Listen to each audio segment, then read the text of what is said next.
su nombre. ¡Gloria! Estamos activos,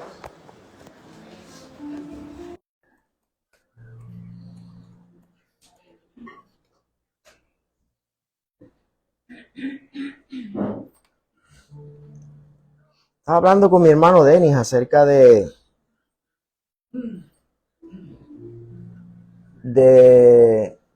lo que el Señor me ha permitido ver del futuro de la iglesia. Y le estaba diciendo que tenemos que estar listos porque vienen cambios muy favorables para la iglesia, la cual veo un crecimiento que va a ser algo muy rápido. Y que tenemos que estar listos porque el lema de esta iglesia es restaurados para restaurar. Sé que el Señor está agilizando un proceso en nuestras vidas para cual nosotros estemos sanos física, mental y emocionalmente, para Él manifestar su gloria a través de nuestra sanidad. Y le está diciendo a Denis que cada vez que viene un mensaje de esta magnitud, que nos dan herramientas para nosotros afrontar los problemas diarios y cambiar, pues siempre se levanta el enemigo. La Biblia dice que el enemigo se levanta ante el conocimiento de la palabra. De la única manera que el pueblo pereció en la Biblia es por la falta de conocimiento. Y cuando nosotros tenemos el conocimiento y nos movemos en ese conocimiento, vamos a ser indetenibles. Jesús nos dio una encomienda que es ir y predicar este evangelio, ¿verdad? A toda criatura. Esa es la gran comisión de cada uno de nosotros, para todos. Y esta comisión se ve más proyectada en las personas que tienen más conocimiento. Por eso es que Satanás se levanta para que usted no tenga el conocimiento, para que usted no pueda cumplir con la comisión que el Señor le mandó. Cuando usted le hace un bien a alguien, ¿cómo eso lo hace sentir a usted? Sabiendo que alguien necesita $20 y usted tiene para suplirle la necesidad a alguien, usted le da esos $20. Primero uno dice, Señor, reprenda el diablo, eso me hace falta a mí, pero cuando uno lo suelta y los da, ¿verdad que viene una satisfacción tan gloriosa dentro de uno? ¿Por qué? Porque estamos haciendo lo que dice la palabra. Y cuando nosotros somos hacedores de lo que dice la palabra, empezamos a caminar bajo la voluntad de Dios. Y eso es lo que Satanás le trata de poner el pie. Pero hay una mala noticia para él. Y es que no se puede maldecir lo que Dios ya bendijo.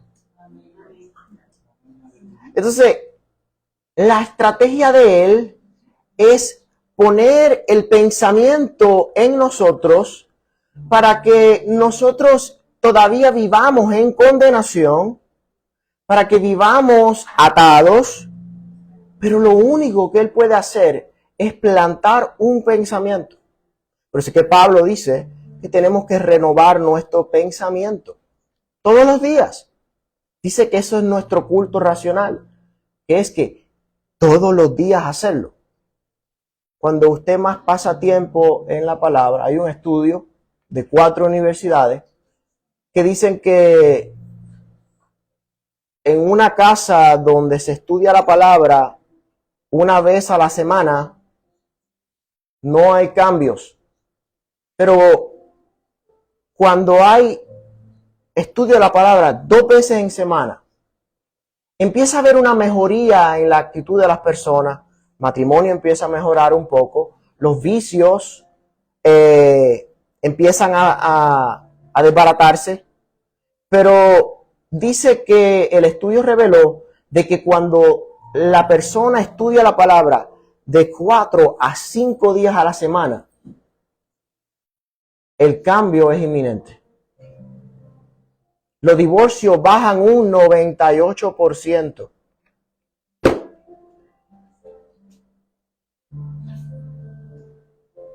La posibilidad de que un hijo caiga en droga reduce un 68%.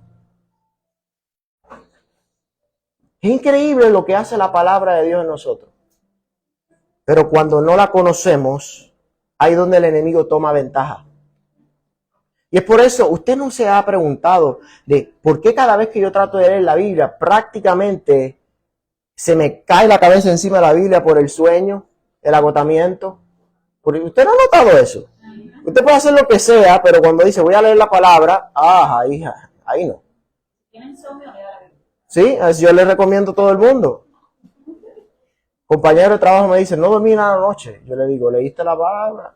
No, me quedé en TikTok. Y yo, bueno, eso es... Por eso fue que te mantuviste despierto. Pero tú vienes por la noche, te levantaste a las 2, 3 de la mañana y tú eres una persona que ora 5 minutos porque no sabes más que decir. Mira, fácil, lee los salmos. Estoy seguro de que cuando leas el Salmo 103, te darás cuenta de que el Señor te está dando un arma para tú pelear y tú dices, Señor, pero tú eres escudo alrededor de mí. Yo me acosté y dormí y me levanté porque en ti estaba confiado. Satanás pega a decir, mire, dejen ese quieto porque está buscando en la palabra, déjenlo tranquilo que él duerma. Así que hoy vengo a darles una herramienta que es crucial para nuestras vidas. Es totalmente crucial para nuestras vidas.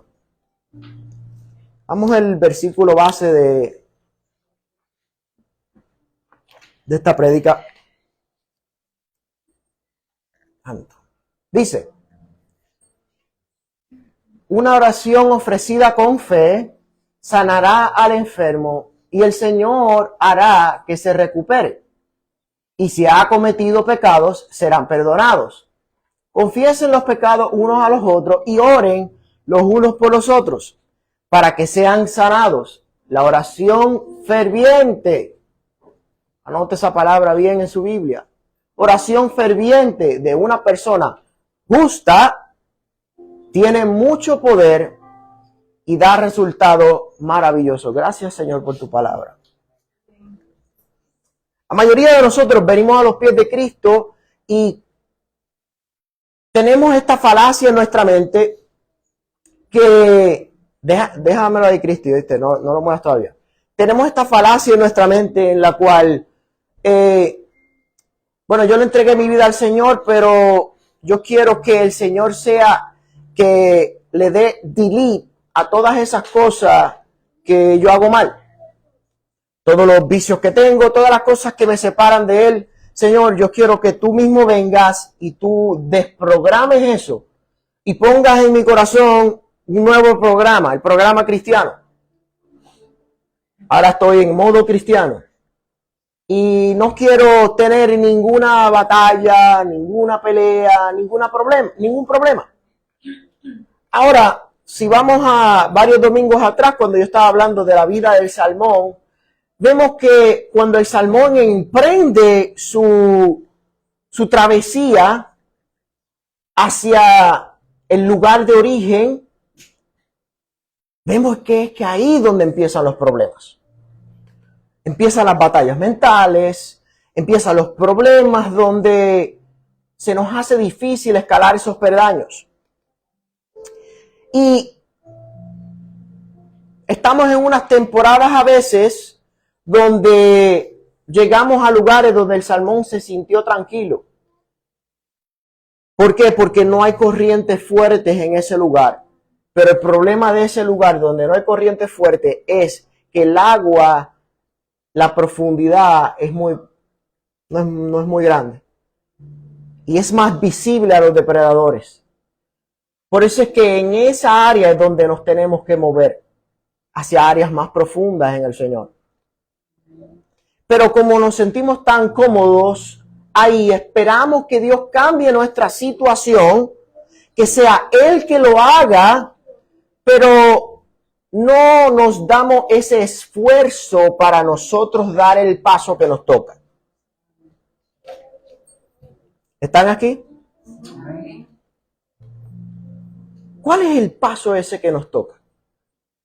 ¿Cuál es? ¿Se ha preguntado cuál es el paso que yo tengo que dar? Es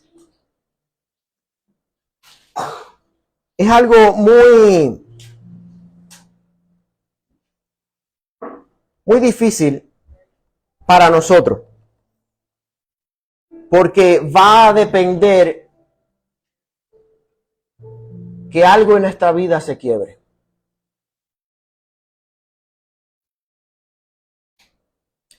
Yo tuve una experiencia hace mucho tiempo, yo creo que Damaris, Denis, señora María, yo creo que eran los únicos que estaban allí. Donde yo me congregaba antes, pastor de la iglesia, me llama una hora antes y me dice, te toca abrir el servicio. Yo, listo, ok. Llegué temprano, primero que todos, a la iglesia. Y yo sentía una presencia del Señor tan fuerte sobre mí que yo... Oh, espérate, Cristi y Gaby también estaban allí ese día. Yo sentía una presencia tan fuerte sobre mí que yo no sabía qué era lo que me estaba pasando. Y yo empecé a escuchar una prédica de Harrigan, sentado esperando que la gente llegara. Y el espíritu me estremecía y yo era llora y llora y llora y llora. Y yo no sabía qué era lo que estaba pasando en mí. Yo llamo a mi abuela y le digo, abuela, me está pasando esto. Me dice, enciérrate a orar. Me encerré a orar. Empecé a clamar al Señor por un vino fresco, por una visitación nueva. Yo no sabía ni por qué orar, pero yo lo que quería estar con el Señor. Y me tocan la puerta para decirme que ya me tocaba. Cuando salgo, me dicen, Samuel, ven acá para que nos ayudes a bajar un equipo. Y yo cuando estoy saliendo, que el copastor de la iglesia y el pastor de la iglesia me ven, me dicen, ¿estás bien? Yo le digo, sí, ¿por qué? Me dicen, el rostro te brilla. Señor, rápido me acordó una escritura, que fue que cuando Moisés estuvo en el monte Sinaí, los 40 días que el Señor le dio la ley, dice que cuando él bajó, el rostro de Moisés brillaba y se tuvo que poner un velo porque las personas no podían mirarlo a la cara. Lo que me estaba dejando entender a mí era de que yo había estado con el Señor en aquel cuarto. Y yo siempre era de los que predicaba o hablaba bien pausado, bien mesurado, nunca veían ese muchacho fogoso ni nada de eso. Yo siempre he sido bien pausado y bien tranquilo en la prédica. Pero este día pasó algo extraordinario. En mis palabras le puedo decir que me volví loco. Yo corrí todo aquel altar. Era la gloria de Dios, cayó en aquel lugar. Yo no me acuerdo ni qué oré, yo no me acuerdo ni qué pasó, pero sí me acuerdo que la gloria de Dios descendió en aquel lugar. Y yo noté que después de eso yo intenté buscar esa misma gloria y no volvió a pasar. Qué raro está esto. Y yo quiero hablar de una historia la cual tiene que ver con esto. Porque ese día pasó algo en mí. Ese día yo entendí que por más que yo estudiara, por más que yo me esmeraba de aprender de la palabra, no podía pasar nada, no había un efecto en las personas si la palabra no iba dirigida por el Espíritu. Una persona que ha pasado tiempo con el Espíritu Santo te dice amén y tú sientes la gloria de Dios. Una persona que viene con mucho conocimiento va a hablarte y tú te va a transmitir conocimiento. Pero quien realmente cambia en nuestra vida es el Espíritu Santo en nosotros. Así que una palabra que venga del Espíritu hace más que años de un instituto bíblico. Una sola palabra. Satanás no quiere que usted tenga acceso a esa palabra. Y es por eso que te empieza a poner fortalezas mentales para que tú no llegues. Para que tú no llegues a conocer esa intimidad, la cual te da la palabra que realmente hace que tú cambies por dentro. Queremos cambiar, queremos hacer las cosas bien, queremos dar los pasos de una persona cristiana, pero no sabemos a veces cómo darlo. Parecemos el cangrejo, que queremos caminar para adelante, pero el cangrejo camina para atrás y para el lado. Cuando el Señor nos llamó a todo lo contrario, a ir escalando peldaños. Y cuando el Señor nos da una palabra y nos dice, te voy a usar en esto. Voy a hacer de ti un predicador, te voy a usar para instruir, te voy a usar para esto, vas a ser un mujer donde vas a recibir a mis hijos en la iglesia, vas a hacer esto. El Señor empieza a despertar en ti un hambre por hacer eso que Él te dijo que tú ibas a hacer. Pero en el proceso de tú llegar ahí, empiezan a pasar cosas que te limitan y te empiezas a sabotear tú mismo diciendo, yo no estoy listo para esto. Cuando yo no he visto una sola persona en la palabra que Dios haya llamado porque Él está listo. Si ustedes la han encontrado, por favor, déjenmela ver. Pero a todas las personas que Dios escogió fueron personas imperfectas, que tenían un pasado horrible y que tenían problemas.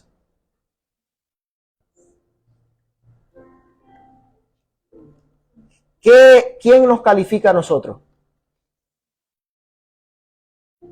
Si tú ves la palabra de Dios, está diseñada desde un principio para revelarnos su grandeza. Algo que a mí me despertó y me voló la cabeza fue la vida de Sansón, que yo la estuve estudiando hace un mes atrás. No voy a hablar de eso, solamente voy a explicarle un punto. Y es que cuando vemos que Sansón le gustaban las filisteas, rompió todos sus votos, pero sin embargo, Dios todavía le daba la fuerza. Y yo recuerdo que una vez hablando con Raymond, este hermano me trae algo que él vio en la palabra.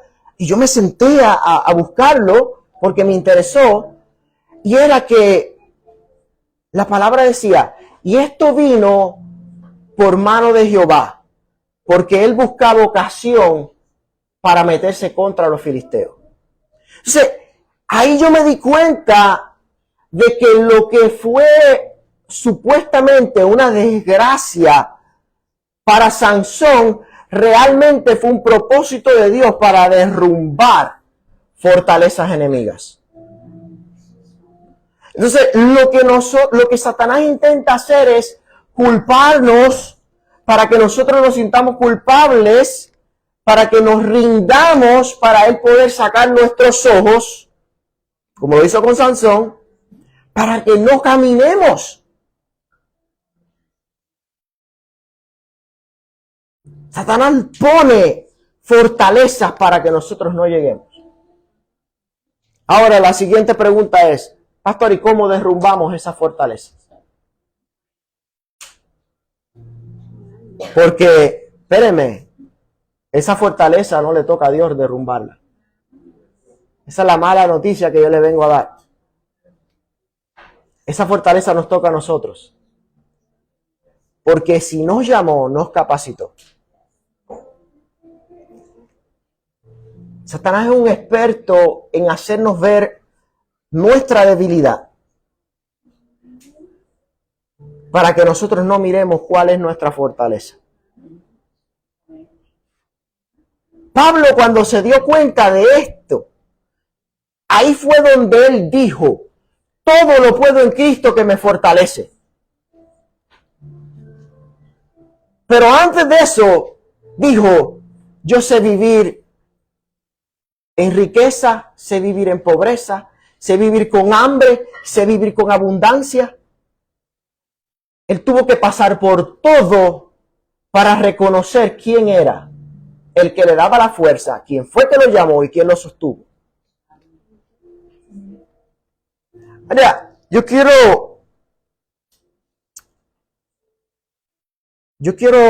tocar una historia un poquito. Voy a hacer algo que a mí no me gusta hacer, y es contar una historia, pero quiero llevarlos, a los que no saben la historia, quiero llevarlos para que todos lleguemos al mismo punto. Yo quiero hablar un poco de la vida de Jacob. Y algo sorprendente de la vida de Jacob es de todos los patriarcas, es quien más se menciona en el libro de Génesis. Es quien más tiene capítulos en el libro de Génesis. No es Abraham, no es Isaac, es Jacob. ¿Por qué? Porque vemos que Abraham fue el padre de la fe.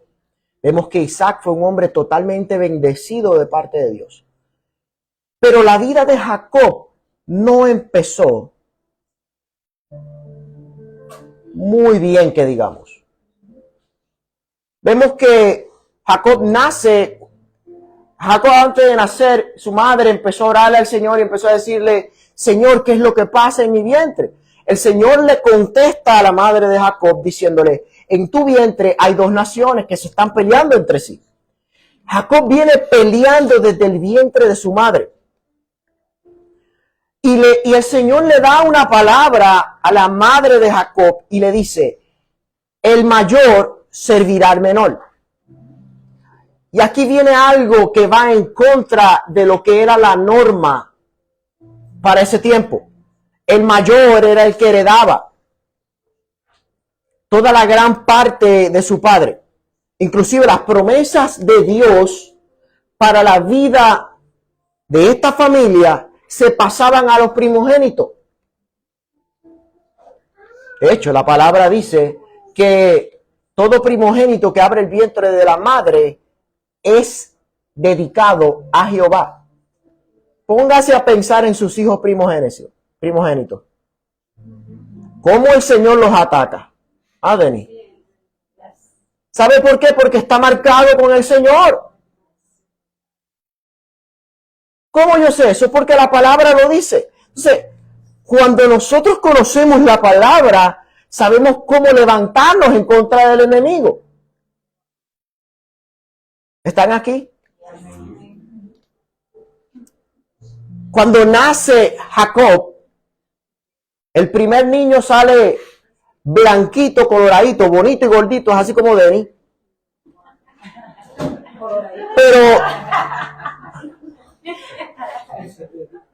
Pero el segundo nace agarrándole el pie a su hermano, el talón. El segundo quería nacer primero. Y estaba peleando. Usted póngase a imaginar eso.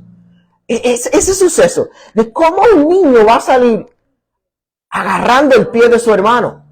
Había una pelea por él ser el primero. Pero había un propósito y una palabra de Dios que decía: el mayor servirá al menor. Pero esta palabra su madre se la quedó para ella. Entonces, la Biblia dice que cuando los niños estaban ya más jovencitos, describe a Esaú, que es el hermano de Jacob, lo describe como un hombre valeroso, un hombre de campo, un hombre de casa, todo un macharrán, así como Denis. Pero cuando describe a Jacob, lo describe, santo Dios mío, quiero que lo visualicen.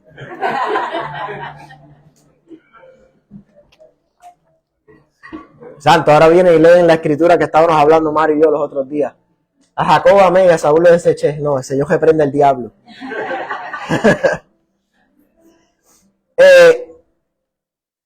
Vemos cómo lo describe como el hombre que todo padre está orgulloso de él.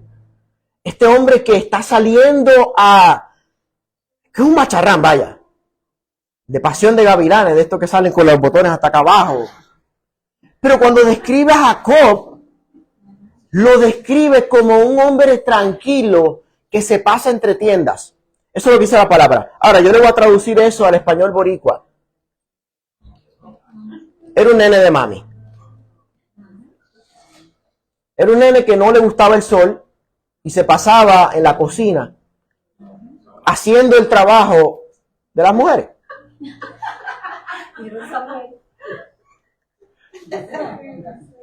Ven a Jacob, míreme a mí. A mí no me gusta el sol para nada. Miren, dato curioso. Dato curioso. De mi familia yo creo que soy el más blanquito. El más blanquito. Mi abuelo y yo somos los más blanquitos porque todos son más trigueños que yo. Y no es porque yo sea de este color, es que yo evito el sol lo más que yo pueda. Ahora, el Señor me enseñó algo que no lo voy a discutir hoy porque tiene mucha tela. Eso lo pensaba hablar con Eli. Eli, hoy tenemos una conversación larga.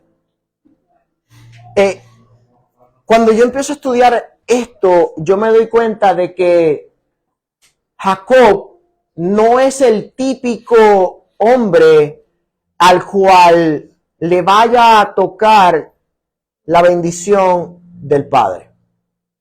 Porque el Padre está buscando a alguien que conquiste, que empuje, que sea un líder. Pero vemos en Jacob a alguien retraído, que no representa la masculinidad que era la norma. Ya vemos en Jacob a alguien que nació segundo, que no tenía la aceptación tanto con su padre, porque la Biblia dice que su padre se inclinaba más a Esaú. Vemos que no había como ese cariño, esa afinidad con el padre. Vemos que ya viene con problemas de identidad. Y en un momento dado, vemos que Jacob se pasó de listo. Y esperó a que el hermano tuviera hambre. Y él, como era un buen cocinero, le dice al hermano, mira, yo te tengo el negocio perfecto.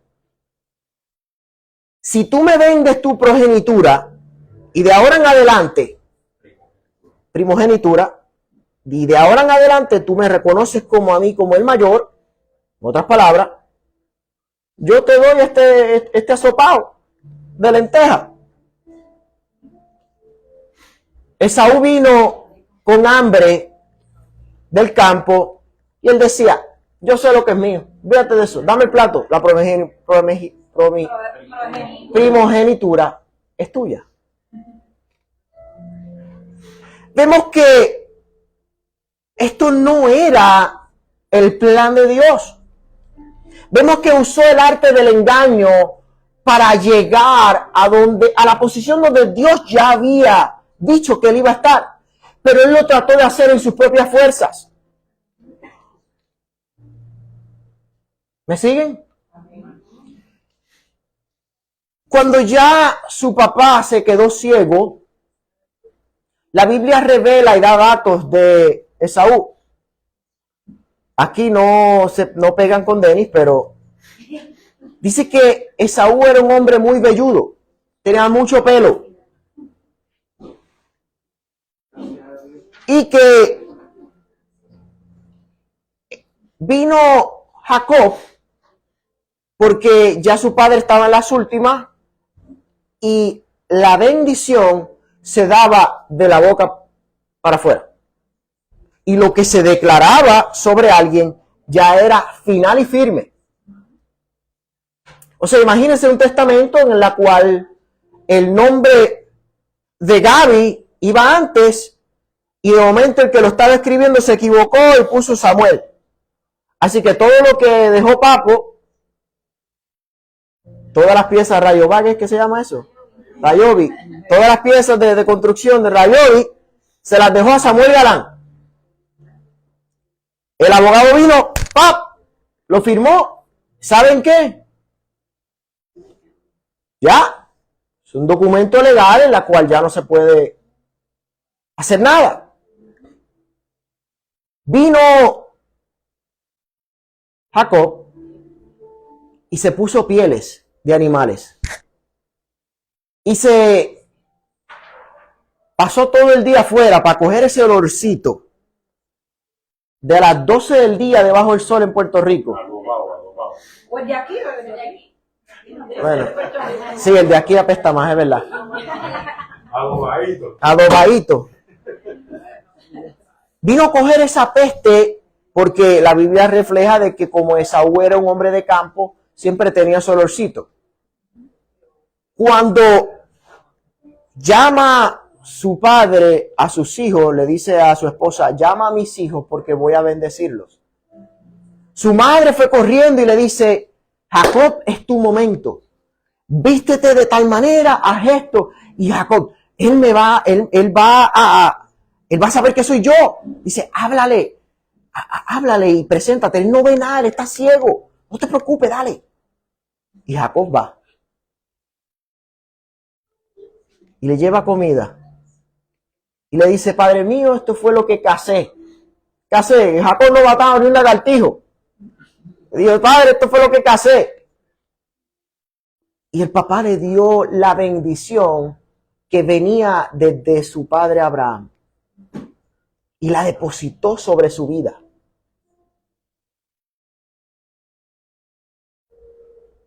Al escuchar esto, Esaú, que la bendición ya se la dieron a su hermano, dijo, este infeliz, yo me voy a vengar de él. Después de hacerle un show a su padre, salió no a darle los buenos días al hermano, salió a matarlo. Salió prendido a matarlo. Y Jacob sale huyendo. Y en esa huida, él salió con lo único que tenía, que era la palabra de Dios encima. Una promesa. Ahí donde él, no voy a entrar en ese detalle, voy a dejar esa prédica para otro día, pero ahí es donde él se encuentra ángeles que suben y que bajan, que él recuesta su cabeza sobre una piedra y llama a ese lugar Betel. Usted se ha preguntado por qué la iglesia se llama Betel. Ese es el lugar donde es casa de Dios y puerta del cielo, significa eso. Fue donde se encontró por primera vez Jacob. Un lugar de conexión de la tierra y el cielo. Pero él emprende un viaje hacia casa de su tío. Y aquí es donde las cosas se complican. Y es porque cuando él llega a este lugar, este hombre que no es una persona que coge sol, es una persona que está acostumbrada a estar en la comodidad, tiene que pasar un desierto solo. Y cuando llega a la casa de su tío, encuentra a esta hermosa mujer, Raquel. Le dije, cuando se acordaran de Jacob, acuérdense de mí. Y él dice, espérate, esta mujer despampanante. Antes había que pagar una dote. ¿Qué era una dote? Tú te gustaba una muchacha, mira, usted dé billete por ella.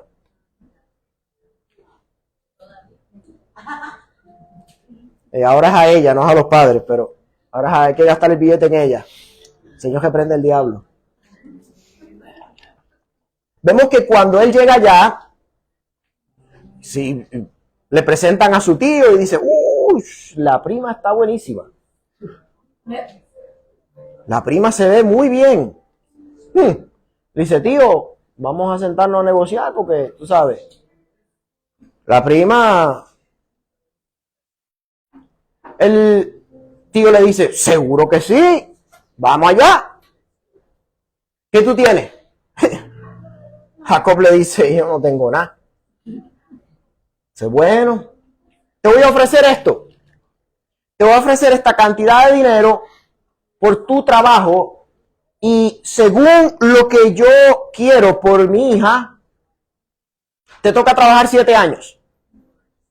Jacob dijo, bueno, yo estoy viviendo de mi hermano, que me quede 7 años aquí, eso no es nada. Voy. Trabajó 7 años por el amor de su vida. Y cuando llega el día de la luna de miel, él llegó con los dientes afilados y cuando pasa el velo para atrás, ¡pum!, se encontró a la fea. El tío le cambia. El tío le cambia y le pone a la hermana mayor que se llama Lea. Lea creo que significaba de párpados caídos o de algo así que me acuerdo. Pero no, para arreglar eso, no era fea. No era fea, pero su mirada no era una mirada muy... Sí, la Biblia recalca de que Raquel tenía una belleza espectacular. Y lo que dice de Lea era que era de una mirada, de unos párpados caídos, de una mirada como triste. La cosa es que cuando él dice, pero espérate, aquí me engañaron. Aquí me engañaron. Entonces se siente que lo engañaron. Va donde el tío le dice, papá, tú me engañaste. Yo te dije a ti que era Raquel la que yo estaba buscando. Y dice, espérate. El tío le saca un decreto y le dice, espérate. Es que yo no puedo dar mi hija menor cuando la hija mayor no se ha casado. Le saca un documento legal que dice, esta es la que hay. La letra chiquita. Sí, la letra chiquita, sí.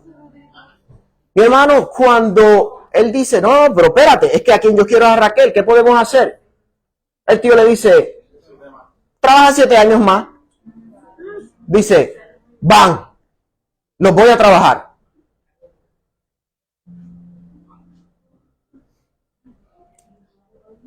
Les voy a hacer una pregunta. Por favor, levante la mano. ¿Quién entiende de que su tío le bregó injusto? Por favor. Levante la mano el que piense que el tío de Jacob le bregó injusto. Que, no, yo estoy diciendo, levante la mano si ustedes creen que su tío no fue justo con él. No fue justo. Tenía que explicarle la letra chica. Tenía que explicarle, yeah. ¿Verdad que sí? Pensamos de que esto fue una injusticia. Pensamos que esto fue una injusticia. Ahora, ya Jacob tiene las 2 hermanas. Ya trabajó por ellas. Y su tío, cuando vio que ya estaba pagando su deuda, le empezó a cambiar el salario. ¿Sabe para qué le cambiaba el salario? Para que se quedara más años trabajando. La palabra refleja de que le cambió el salario más de 10 veces. ¿Cuántos creen que eso fue una injusticia? Eso fue una injusticia. Ya Jacob empezó a comprar sus cabritas, su ganado, empezó a tener lo de él. Y el ganado y las cabritas se empezaron a mezclar con las de su tío. Y su tío le dice, hey, los pastores que tú tienes de oveja se están metiendo muy cerca a mis ovejas y se están mezclando. Y el tío le dijo, vamos a llegar a un punto medio. Todas las ovejas que salgan con líneas o de colores son las tuyas. Y las ovejas blancas son las mías. Y Jacob le dijo, trato hecho.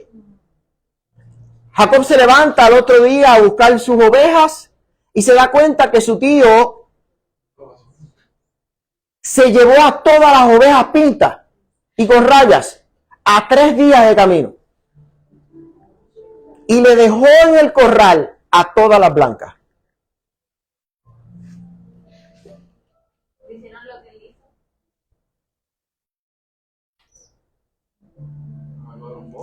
Otra injusticia más.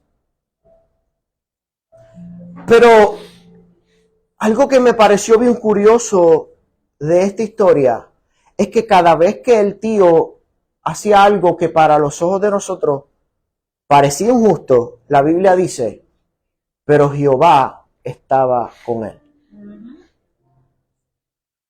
Pero Jehová estaba con él. En cada momento injusto, dice, pero Jehová estaba con él.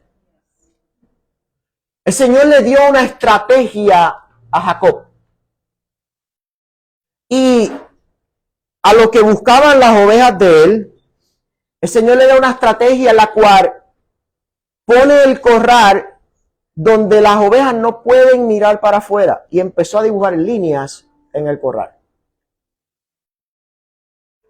Lo único que veía las ovejas blancas eran cosas con líneas.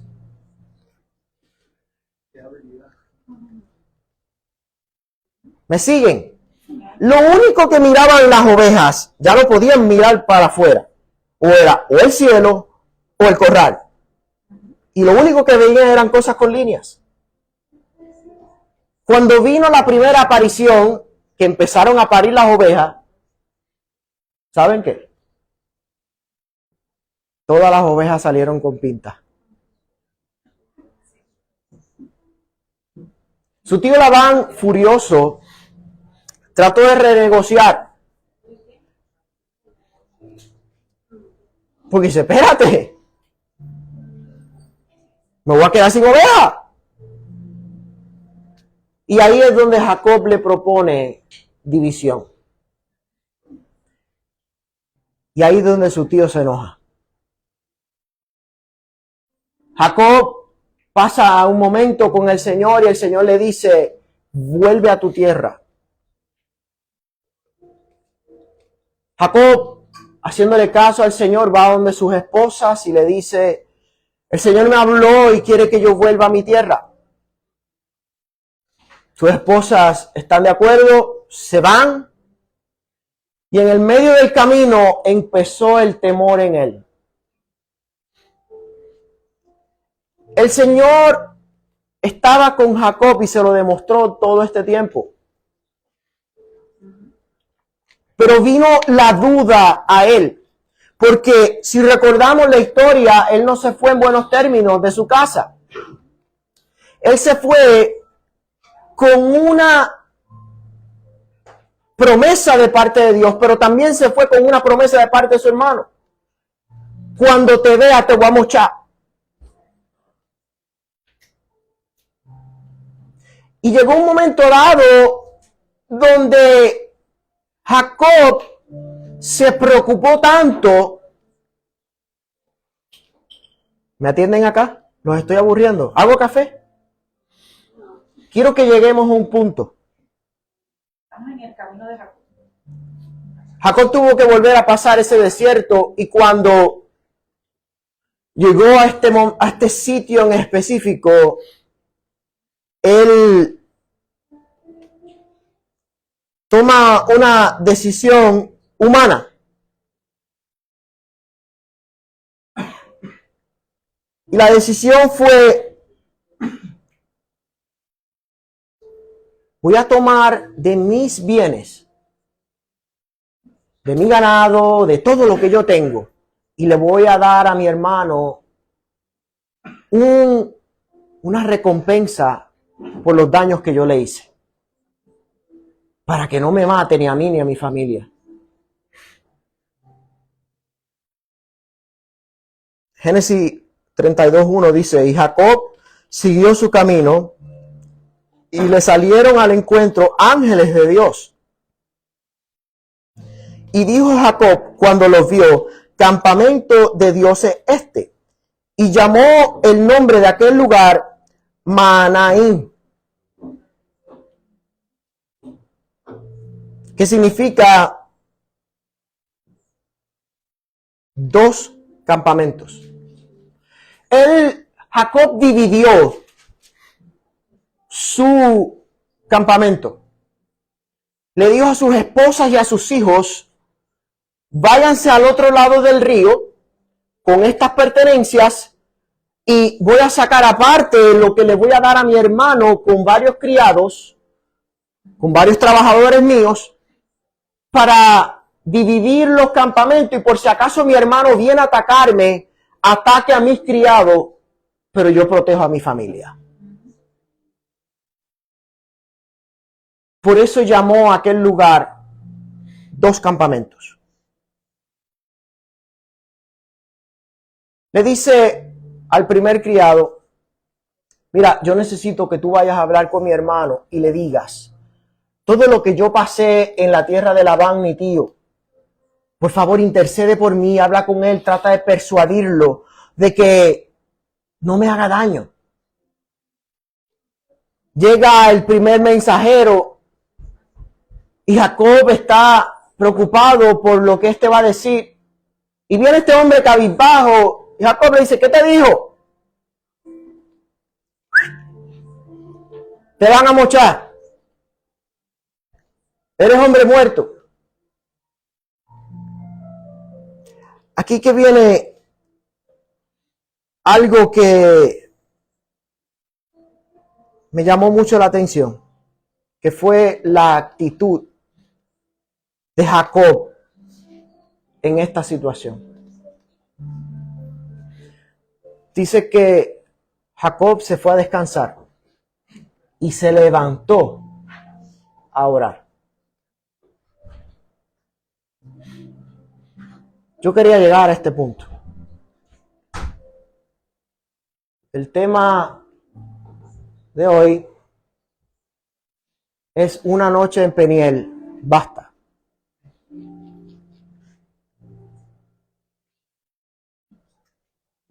Vemos a Jacob que toma una decisión, que es la que a veces usted dice: sí, pero es que yo he orado por esta situación. Vemos que lo primero que hizo Jacob para tratar de llegar al destino que el Señor lo mandó a llegar, lo primero que él hizo fue hacer las cosas en su fuerza. Dijo: ¿qué tengo a la mano? La palabra dice que cuando él se levantó de orar, la palabra dice que él tomó de lo que tenía a la mano y que él lo envió. Y cuando usted empieza a leer que él envió, mi hermano, si usted lo pone al dinero de ahora, le envió casi $1,000,000. Hace unos años atrás, como estaba la economía, lo que leí decía que era como un estimado de $800,000. Le envió en mercancía. Ahora pues tiene que estar en mucho más. Le envió toda esa cantidad. Su hermano no lo quiso. No lo quiso. Y él dice que, la palabra dice que se levantó y llegó a esta montaña.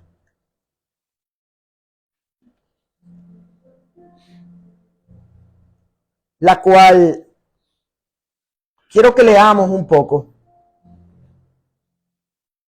Del verso 22, creo que. Génesis 32, 21. ¿Lo tienes puesto? Sí. Dice, ¿el 22 te lo di? Es del 22. Dice, y se levantó aquella noche y tomó sus 2 mujeres y sus 2 siervas y 11 hijos y pasó el vado de Jaboc, discúlpeme. Y tomó pues e hizo pasar el arroyo a ellos y a todos los que tenían, Así que quedó Jacob solo y luchó con él un varón hasta la raya del alba, el cual el varón vio que no podía con él y tocó el sitio del encaje de su muslo. Fue aquí, su cadera. Y descoyuntó el muslo de Jacob mientras con él luchaba. Y dijo, déjame porque raya el alba. Y Jacob le respondió, no te daré si no me bendices. Y el varón le dijo, ¿cuál es tu nombre? Anoten eso. Quédense con eso en la mente. Le dijo, ¿cuál es tu nombre? Y él le respondió, Jacob. Y el varón le dijo, no se dirá más tu nombre Jacob, sino Israel, porque has luchado con Dios y con los hombres y has vencido. Entonces Jacob le preguntó y dijo, declárame ahora tu nombre. Y el varón le respondió, ¿por qué me preguntas por mi nombre? Y lo bendijo allí. Y llamó Jacob el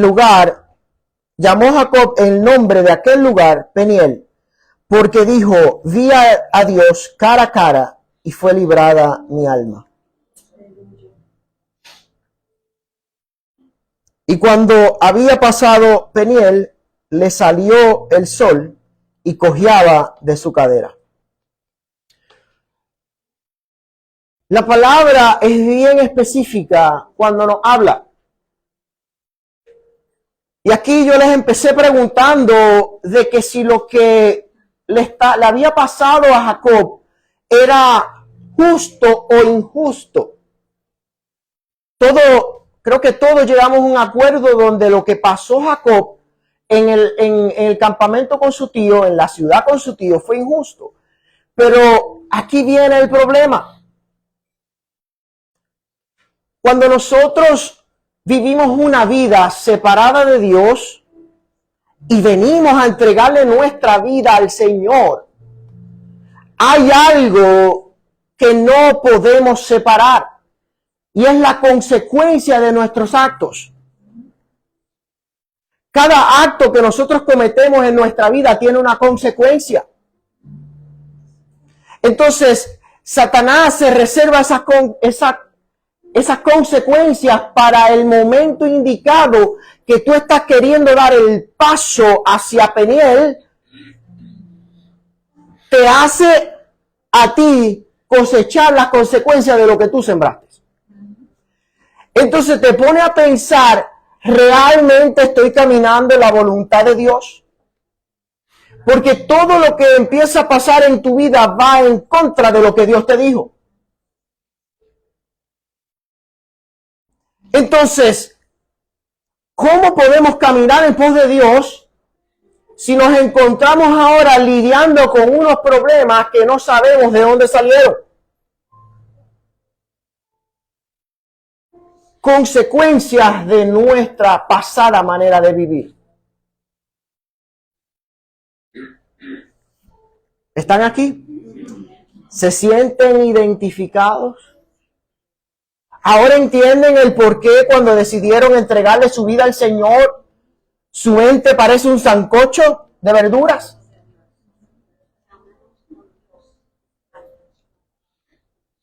Ahora entienden el por qué todo se levanta cuando decidimos caminar en pos de Dios.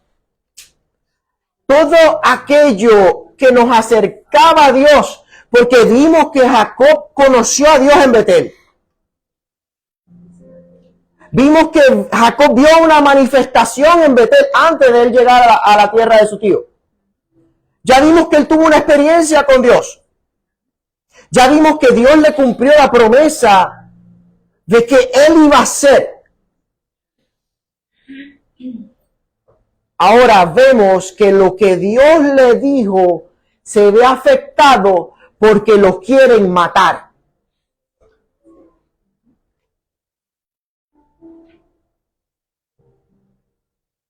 A su nombre. Gloria. Estamos más dormiditos. Yo creo que va a haber que hacer café. Concentrado. Estamos en el camino.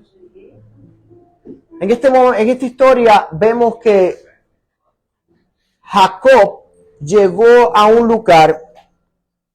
Déjame buscar mis anotaciones.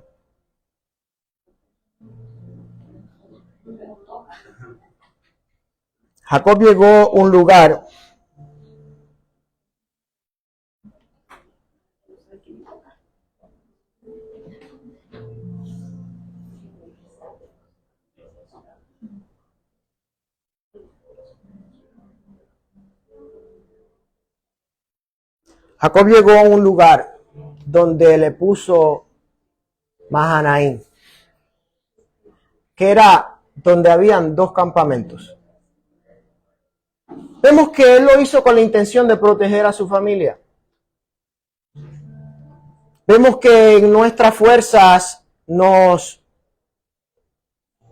a veces podemos tomar decisiones en que creemos que es lo mejor para nuestra familia, pero realmente no es el diseño de parte de Dios.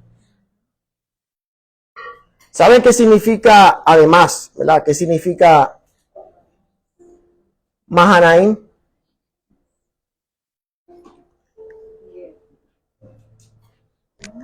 Voy a poner un paréntesis aquí. Voy a poner un paréntesis aquí. Y le voy a decir, ustedes saben cómo el Señor muchas veces me confirma qué es lo que Él quiere que yo predique. Porque a veces a mí no me hace sentido. Pero a Él sí le hace mucho sentido. Empezamos hoy, nuestra hermana Dunia orando por mí y por Denis. Y ella recitó un salmo de la Biblia, ¿verdad que sí? Salmo 103. Salmo 103. O Salmo 3. Salmo 3, discúlpeme.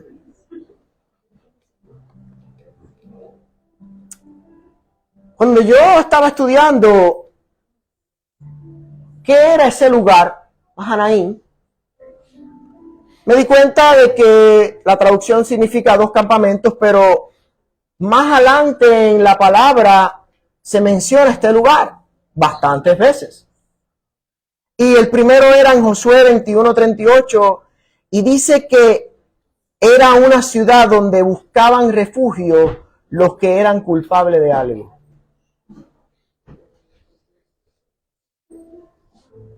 ¿Me están escuchando? Era una ciudad. Ese sitio era una ciudad donde buscaban refugio los que eran culpables de algo. Yo no sé si alguien lo está entendiendo ahora mismo. Pero Jacob fue a un sitio a reconocer su culpabilidad.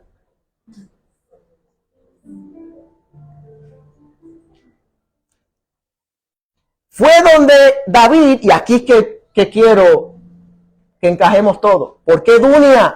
El Señor le habló de esa escritura en específico.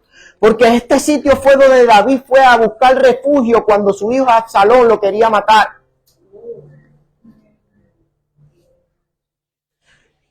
La palabra que salió de nuestra hermana Dunia hacia mí, hacia Denis, es la misma palabra que estaba dándole el Señor a Jacob. Estás en un lugar donde tú estás reconociendo que tú eres culpable. Pero es el lugar donde yo lo constituí como tu refugio. Santo. Y estaba hablándole cuando les leía el versículo del principio, le decía que la oración del justo, ese lugar donde somos culpables, viene el que nos hizo justo, que es Jesucristo, para hacernos justos delante de la presencia de Dios.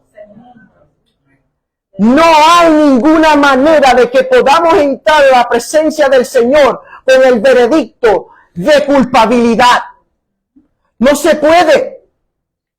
Es por eso que Jacob tuvo un encuentro en Betel, pero no había visto a Dios cara a cara. Es por eso que muchos de nosotros experimentamos experiencias con el Señor, pero no podemos decir, me encontré con el Señor cara a cara. Y vemos en la palabra de Dios que el Señor llevó a Jacob a cosechar lo que él sembró, porque sabía que era una ley que era necesaria. Cuando Jacob salió del encuentro con el ángel, la Biblia dice que el ángel lo golpeó, lo tocó en su muslo, en su cadera y lo descoyuntó. ¿Sabe qué representa el muslo? La cadera, donde tú te afirmas en tus propias fuerzas. Pero Jacob salió de aquel lugar con un bastón. Y el bastón representa al Espíritu Santo. El Señor permite que nosotros seamos golpeados en la cadera para que no caminemos en nuestras propias fuerzas y nos aprendamos a apoyar en el poder del Espíritu Santo. Pero eso no pasa hasta que tenemos un encuentro en Peniel, hasta que luchamos contra el ángel.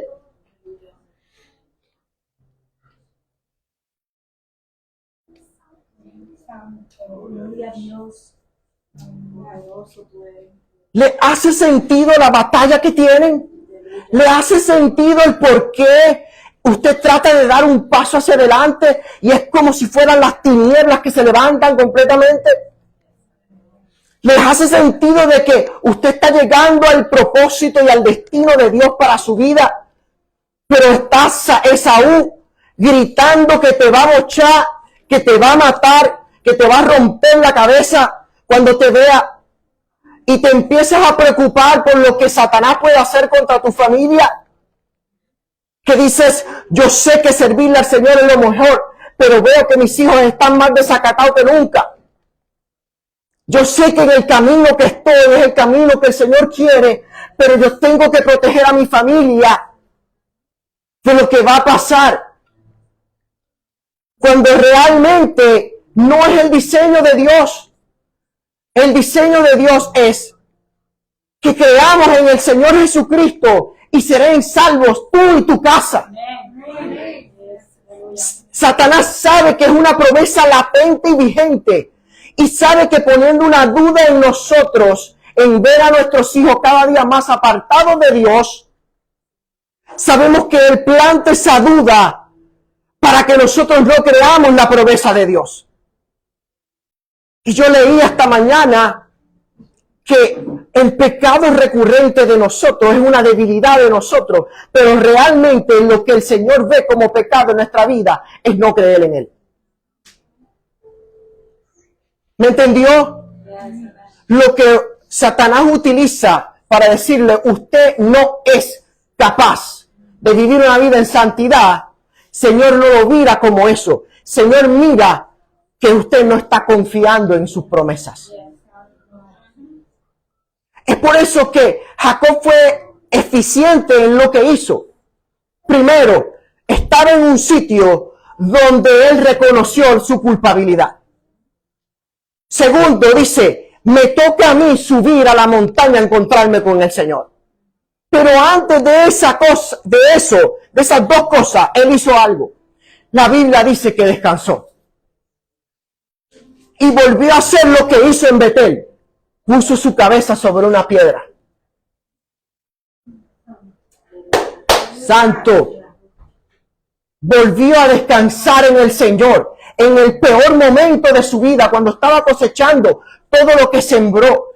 Cuando estaba totalmente sin ningún recurso. Nadie lo podía salvar. Absolutamente nadie lo podía salvar. Es por eso que cuando él lucha contra el ángel, él dice, no te voy a soltar, porque yo reconozco que tú eres el único que me puede ayudar. Y el Señor se mueve a favor a personas que dicen, yo no voy a dejar mi vida de oración, porque yo sé que es lo único que me va a sacar del hoyo donde estoy. Y es donde Satanás empieza a poner los pensamientos de que tú no lo puedes hacer, tú no eres digno de hacerlo.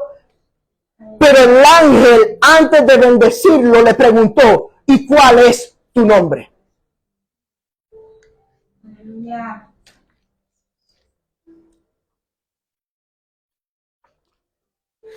Y aquí que viene el quiebre.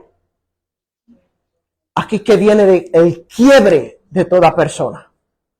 Porque Mahanaim significa dos campamentos. Significa el lugar donde el Señor,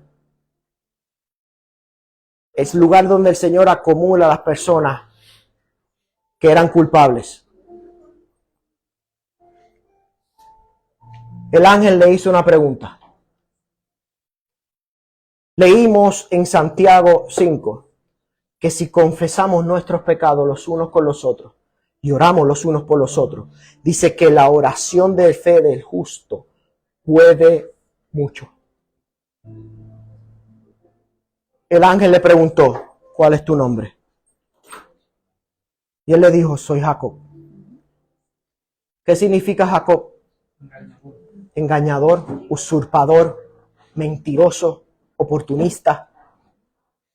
Cuando el ángel le preguntó quién realmente tú eres, él le tuvo que decir, yo soy un engañador, yo soy un oportunista, yo soy esto otro.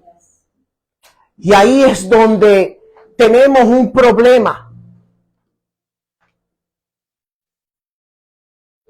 Usted sabe cómo yo lo veo a cada uno de ustedes. Como Cristo me ve a mí. Por eso es que usted puede venir donde mí diciéndome que cometió el peor pecado de su vida. Y yo no voy a juzgarle. Yo no voy a juzgarle. ¿Sabe por qué? Porque yo estoy aquí con las herramientas necesarias para proveerle a usted a que usted salga del hoyo de su vida y se pueda encontrar con el Maestro.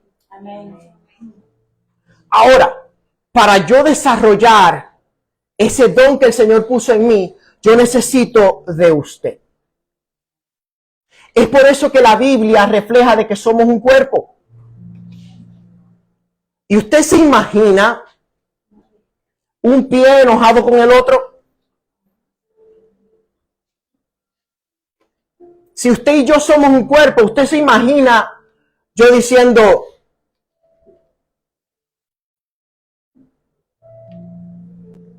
ese Mario todavía sale del apestoso de la carnicería. Yo no voy a pasarme tiempo con él. Yo no voy a hablar con él. Y a veces llega que de aquí ni se baña. Uf, desagradable. Un ejemplo medio loco, ¿verdad? Pero para que vea que no hace sentido lo que yo estoy diciendo. No hace. ¿Sabe por qué? Porque nos empezamos a mirar con el ojo humano. Empezamos a ver los defectos de los demás con un ojo humano. Cuando Dios nunca vio a Jacob, escúcheme bien, Dios nunca vio a Jacob como un engañador. Dios nunca vio a Jacob como un usurpador. Dios nunca vio a Jacob de esa manera. Las acciones de él en su vida determinaron quién él era. Pero cuando él confesó por su boca quién él era, ya no hubo ninguna autoridad del enemigo para volverlo a engañar. Es por eso que el ángel le dice, ya no se llame más tu nombre Jacob. Le cambió el nombre. ¿Sabe qué significa eso? Le cambió el destino de su vida. Y es por eso que cuando nosotros nos sentamos y decimos, ¿sabes qué? yo fui esto, yo fui esto, yo fui esto otro. Pero tuve un encuentro con Peniel, tuve un encuentro en el Señor, en Peniel. El Señor me cambió la vida, me transformó y ahora soy Israel. El que peleó con Dios, lo vio cara a cara. El que salió victorioso. Me podrá decir, pastor, se le olvidó algo. Él salió cojeando.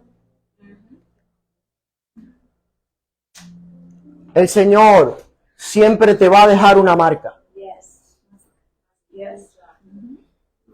Esa marca, tú determinas. Esa marca, tú determinas si es algo que te va a estancar o algo que te va a impulsar. Jacob, ahora llamado Israel, creció como una nación poderosa.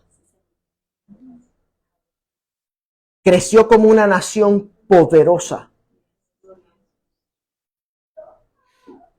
Pero hubo unos pasos para llegar a esa nación.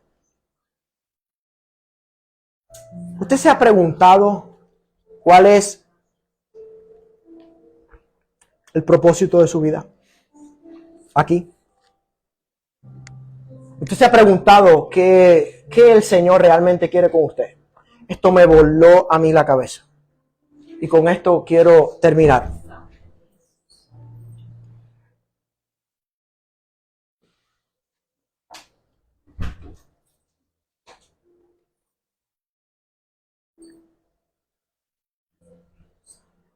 Mario, mencióname una cosa que, cualquier tontería, que a ti te moleste, cosas cotidianas, que a ti te moleste y que a nadie más le parece molestar. Algo así random, a lo loco. El ruido de las motocicletas cuando pasan muy alto. Yo tengo un amigo que tiene Harley Davidson. Tiene unas brutales. Y él le encanta, él las pone con esos headers que eso alborota durísimo. A mí ustedes saben que me gustan los carros de carrera, y mientras más alboroten, más duro, más lindo se escuchan. Pero sin embargo, es algo que a Mario le molesta. Entonces, yo estaba escuchando a este pastor, Miles Monroe. Miles Monroe. Tremendo americano. Tremendo hombre de Dios. Y comparto muchas cosas, otras no, pero así todos somos en la viña del Señor igual. Él estaba hablando acerca de nuestro propósito y nuestro destino en Dios. Y la primera pregunta, él dice que hay 3 cosas que determinan cuál es el destino de nosotros. Y él hace la primera pregunta, ¿qué es aquello que a ti te molesta? Algo que a ti te molesta va a revelar algo que tú tienes que arreglar. ¿Saben qué a mí me molesta? Además de eso, santo. El Señor ha trabajado en mi vida con eso. A mí me molesta que cuando yo voy a entrar a un sitio, mira, esto es una estupidez, pero a mí me molesta que usted no tiene idea. Me molesta que yo voy a entrar a un sitio y vaya a abrir una puerta y la puerta esté cerrada.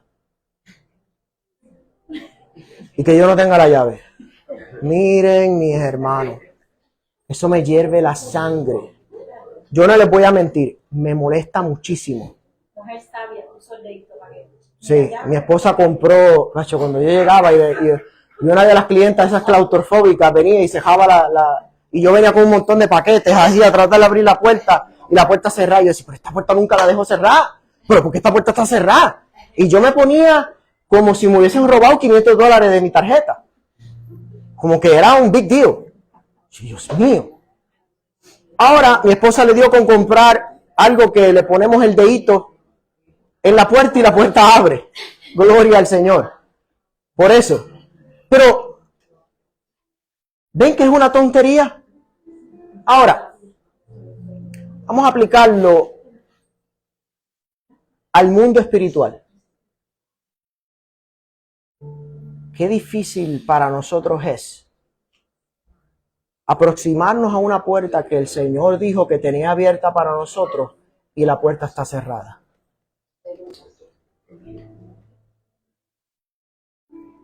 Voy a repetir eso otra vez. Anoten eso. Miren cuál es mi molestia. La puerta cerrada, ¿verdad? Ahora póngalo en el mundo espiritual. Qué incómodo es que cuando el Señor te dice, te voy a usar con poder, y tú te ves en el obstáculo de que apenas puedes orar, que apenas puedes pasar tiempo con Dios, que se te levanta todo en contra para que tú no hagas lo que Dios dice que es para ti, lo que el Señor tiene para tu vida.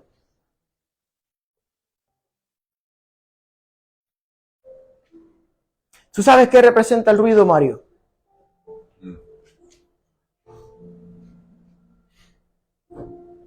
El Señor quiere traer paz a tu alma.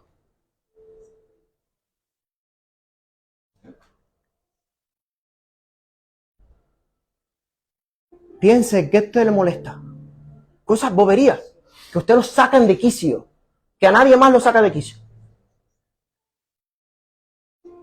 Yo recuerdo una vez, voy a decir una leve intimidad de mi amigo Denny. Denny, voy a hablar de ti. Denny, la oveja de sacrificio. Siempre era Gaby. Hoy es la oveja de sacrificio es Denny.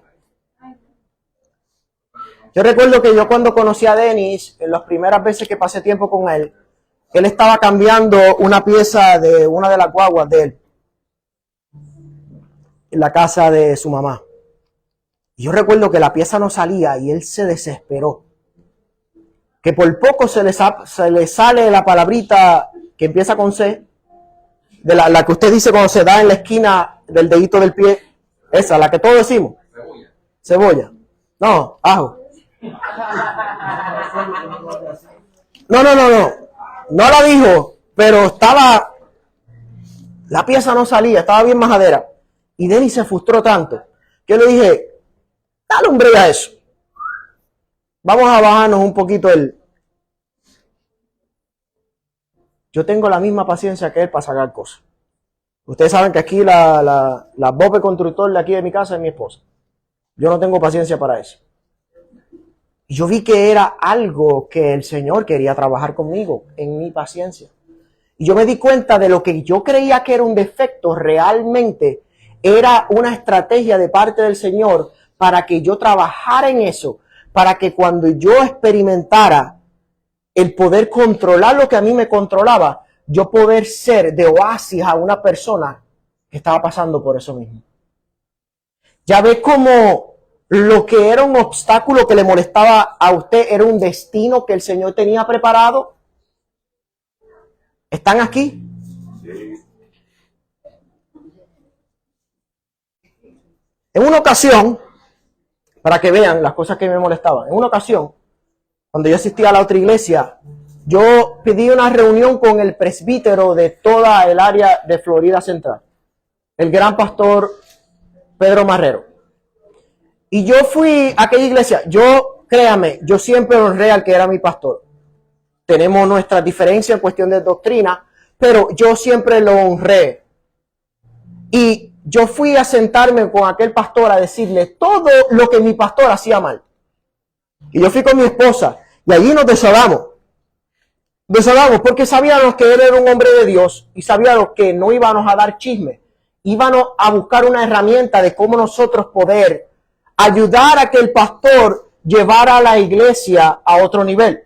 Realmente esa era la intención que había en nuestro corazón. Y también la intención detrás de todo eso era que el pastor nos dijera, esa iglesia, ese hombre no es de Dios, olvídate de eso, vengan aquí conmigo. Yo esperaba una reacción de esa. Yo estaba loco por irme para la iglesia esa. ¿Te acuerdas, Denny? Eso fue hace tiempo ya. Estaba loco, el pastor me dijera, vente para acá. Seguro que sí, te recibió con el brazo abierto. La respuesta de este pastor, el pastor Marrero, Pedro Marrero, gran hombre de Dios, me sorprendió. Me dijo, si te estás quejando de que no hay quien vele los niños en la iglesia, quiere decir que el Señor puso esa inquietud en tu corazón para que seas tú el que cuide a los niños. Si te estás quejando de que tu pastor no hace esto, es porque el Señor puso la inquietud en ti para que lo hagas tú. Porque tú estás allí para ayudarlo a Él, no para que Él te ayude a ti. Y yo parecía un perrito regañado con el rabo metido entre las patas, esperando que este pastor le enviara fuego al que era mi pastor. Y el que salió trasquilado fui yo. Ahora, todo ese celo que yo tenía, porque era un celo de parte de Dios, de todas las cosas que yo vi mal, ¿saben qué era? El Señor me estaba pidiendo dos cosas: que lo honrara a Él como pastor, que lo tuviera en honra todo el tiempo, y segundo, que yo me ocupara de lo que yo veía debilidad en el que era mi pastor. Y ahora, ¿saben qué? Ahora cuando me tocó a mí, ya yo sé que lo que yo vi en él, yo lo honré, y por cuanto lo honré, eso se me pasó a mí, pero las áreas en la vida de él que yo no creía que estaban conforme a Dios, allá Dios con él con Dios, pero las áreas que yo veía, esto no está bien, son las áreas que yo tengo más fuerte hoy en día. Porque entendí que era el destino, algo que me molestaba era lo que el Señor iba a utilizarme. Pero cuando lo aprendí a dominar. Segundo punto que dio el pastor Monroe. Dice, para tú llegar a tu destino tienes que analizar qué tú haces mejor que todo el mundo y lo haces de gratis. Yo me di cuenta de que cuando yo les quiero llegar al corazón a una persona, lo primero que le hago es que lo invito a comer. Vente que te voy a cocinar algo. Y nos sentamos a comer y tenemos una conversación amena. La persona se pone como sapo letrina y yo puedo tener una conversación con esta persona. Y hay una conversación edificante. Pero de cómo llegamos a ese punto, utilicé un don que Dios dio. Y ahí es que usted tiene que identificar el don. ¿Qué usted hace mejor que todos? Y lo haría de gratis si lo dejara. Ahí usted identifica cuál es el don que Dios le dio. Ahora, repasamos. Punto 1. Algo que me molesta, que necesito tomar dominio de. Segundo punto. Algo que yo hago mejor que nadie. Volvemos otra vez donde Jacob. Primer punto. Él detestaba que era el segundo. Él detestaba que tenía que conformarse con las obras de él. Él no pudo vivir una vida saludable porque todo lo que tenía en su mente era que él era segundo. Él empezó a trabajar en el don que Dios le dio y empezó a utilizar sabiduría para él tener éxito en la vida. Pero llegó un momento dado donde el Señor lo confronta con su realidad y le dice, ¿quién tú eres? Cuando Jacob pudo decir quién él era, el Señor le dio la identidad de él realmente. La que de antes de que Jacob naciera ya tenía. Y es lo que el diablo no quiere que usted sepa.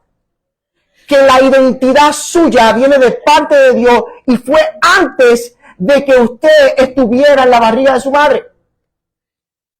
Él nos escogió de antes de la fundación del mundo. Por eso es que David dijo que mi embrión vieron tus ojos y en tu libro estaban escritas todas aquellas cosas que luego se manifestaron. Mi embrión vieron tus ojos y en tu libro ya estaban escritas. Escuchen bien, ya estaban escritas. Ya el Señor escribió lo que tiene para tu vida. Es necesario que pases una noche en Peniel para descubras realmente que ya no te llamas Jacob, ahora te llamas Israel, el que está de parte de Dios, el que peleó contra toda adversidad y tuvo la victoria. Tercer punto, que puso este pastor, doctor Monroe, fue: tu destino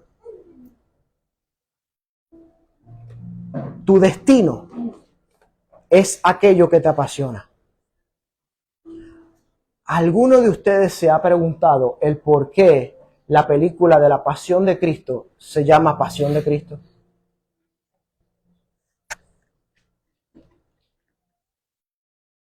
¿Qué nos cogieron otro nombre? ¿Saben por qué? Porque cuando tú estás en un trabajo, escúcheme bien, cuando usted está en un trabajo y le hacen la vida de cuadritos, ¿qué es lo que uno hace? Forget about this. I'm done. I'm out.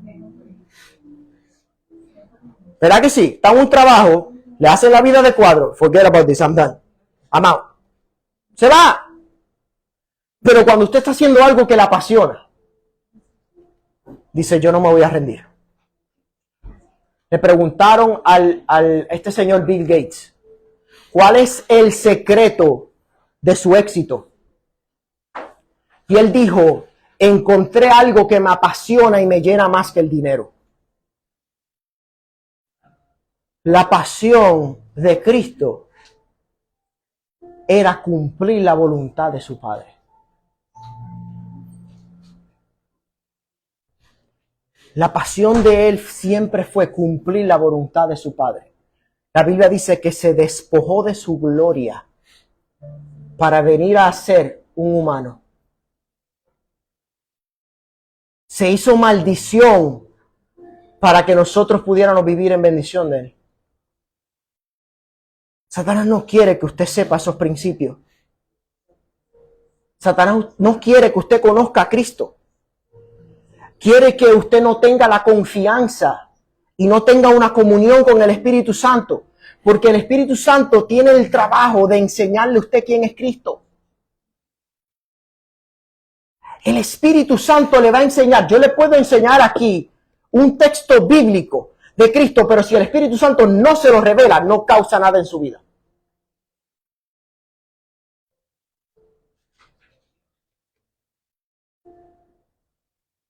Una noche en Peniel bastó para Jacob. Y una noche en Peniel para su pastor Samuel Galán bastó para que yo dijera: yo no vuelvo jamás atrás. Aunque la montaña se puso difícil, aunque Saúl amenazó de que me quería matar, una noche en Peniel bastó para que cada vez que yo me sienta que no pueda más, el Señor me dice: acuérdate que te hice una promesa.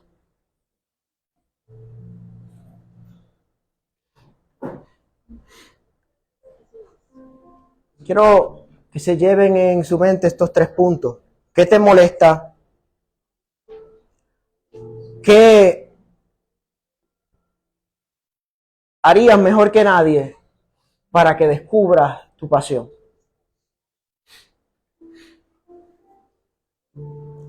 Vamos a orar.